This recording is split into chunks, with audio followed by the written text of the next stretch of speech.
What's up, YouTube? I'm back again, and this time with another NGC submission video. And we're going to have a guest submission from none other than SilverSaver. I'm also going to walk you through how to submit your coins and going through the form. I have with me a form that NGC sent to me, so take a look. Once you've signed up for it, you can actually read over the online form, and this is the first page that you'll see. Take a few minutes to read over the forms and the checklist. It's very simple and straightforward. There's 11 boxes, and you just go through them in order. It just asks for your name, the ship to address, your account number, which you can find when you sign up, shipping method, most likely USPS.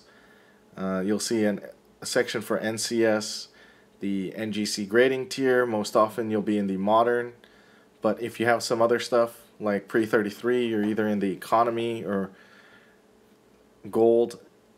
And then also look at the NCS section, the modern value, which can save you quite a bit of cash if you can do it. And don't forget to choose US or world coins. Make sure you read the areas highlighted in red. Choose one, and each invoice is $8, so you have to spread or split your invoices between US and world coins because they go to different graders. So now that you know what the form looks like, I'm going to show you an example with my current submission. Just keep in mind that the dollar values are automatically filled in on the online PDF version. And each PDF version is unique, so don't save it. My preference is for the online PDF version, but anyway, you can see that I used the modern tier at $17 and selected world. From there, you gotta get your coins ready in the flips or the packaging that you choose. For this particular order, I've requested that the capsules or the original mint packaging be sent back. So these are all in capsules, so I'll get these sent back. You can see I have a couple of Queen's Beasts, a couple of Panda Privies, and the Ukraine Archangels. I didn't individually label these, but considering they're in capsules, I'm kind of going out on a limb hoping that they're not going to be too strict about it, because all the other ones are labeled except for the ones in capsules. And to be honest, it doesn't really matter to me what order they go in, as they're all the same to me, so it doesn't matter the line item. I didn't inspect those too closely. I recently did an order on eBay and decided to do a local meetup, and I ended up picking a bunch of coins, gold Indians in particular, and the quality of them is not very good. You can see that they're all either cleaned or polished, so let's take a closer look. I think this is actually my first mistake. I for sure overpaid on the original, and each one of these you can see is a different color from the polishing on one of them. At least that's what I thought at first, but after I took a little bit more time, you can see this is a 1998 quarter ounce and a 1914 $2.50 eagle, or Indian, sorry. Originally I thought I had a little buyer's remorse, but I ended up meeting up with the guy to buy his other coins out. The original coins are coming up, which are $10 Indians. This is one of the coins that I'm sending in. It's a 1955 BU, but it does have some tarnish on it. But it is BU, it's the Bugs Bunny with full bell lines. I'm hoping that they can clean it up. It's really a beautiful coin. It's just sad that it has the kind of tarnish that it does on it. Wish it would kind of come off, but I don't know what exactly that is. But you can totally see that it's nice and BU underneath that. We'll see how this one grades when it comes to it. Next up is a 1908 $10 Indian. This is what I had originally purchased from the seller, and I had paid a little bit of a premium, more than I would have even if I purchased it from APMEX. I thought it was mint state, and it's not. I think it might be high AU. At least, I don't know, you tell me what you think. It's high AU, low MS. This one is a 1909. This one also there's a little bit of luster, but you know, it's a little flat as well.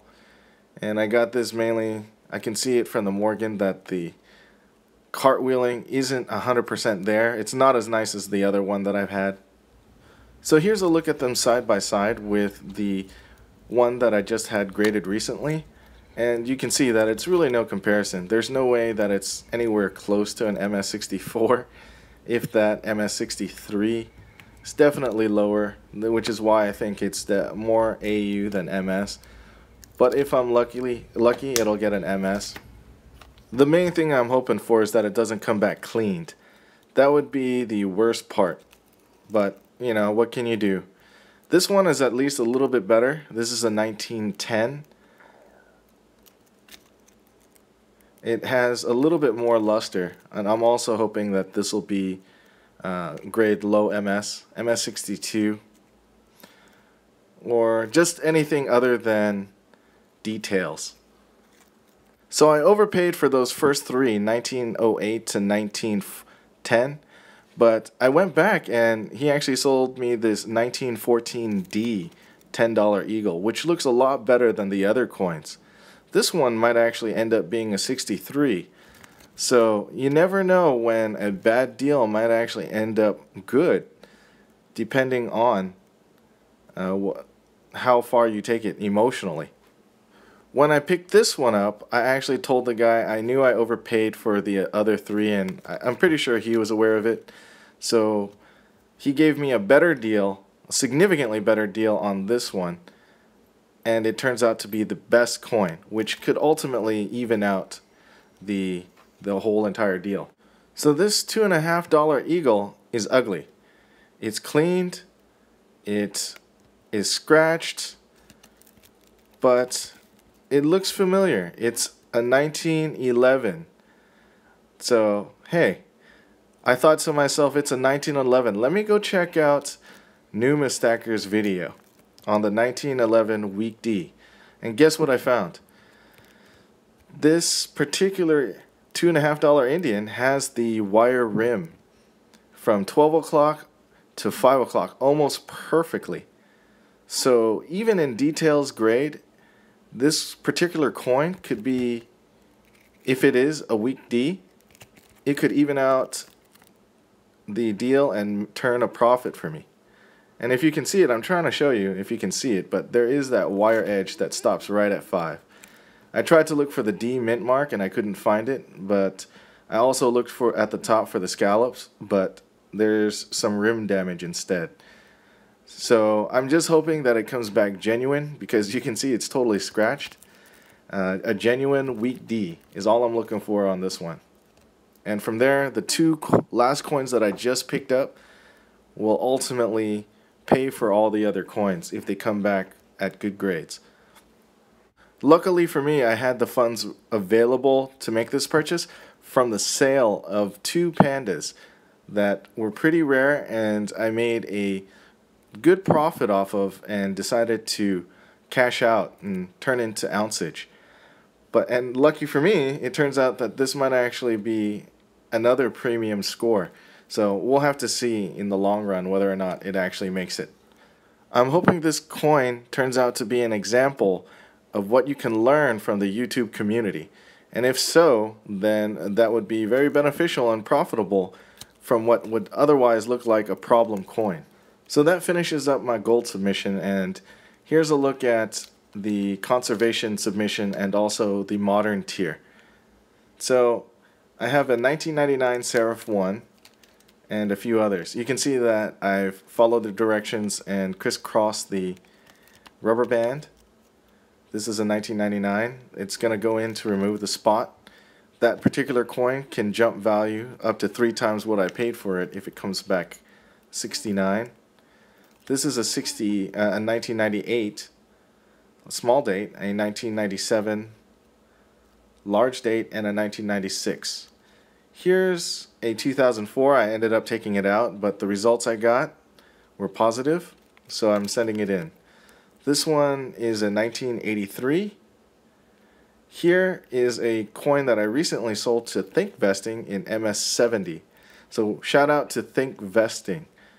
I sold him a MS70 2012 and an MS70 2010. Luckily, he received it without any issues. And thanks to other videos out on the market, I decided to send in my 1 gram pandas in for grading. Next up is a submission that I've been waiting for a while from none other than SilverSaver. So shout out to SilverSaver. Her coin has finally arrived after a slight delay at the sort facility. And it is a 2016 3 gram 50 yuan Panda. So we'll get it all set up and put it in the plastic flip with a sheet with the invoice number and the line number. So now that that's all ready to go, we'll have a look at my next batch, which is my pre-33 US coins, non-gold. So these are US, these are in the economy value section, and I'm sending in a few Morgans that I picked up from that estate sale. You can see most of these are BU, nice and minty, or nice and mint state. This one's got some really nice toning, and the cost is alright. I probably won't make it up, but I got a good enough deal to at least try and see what they are.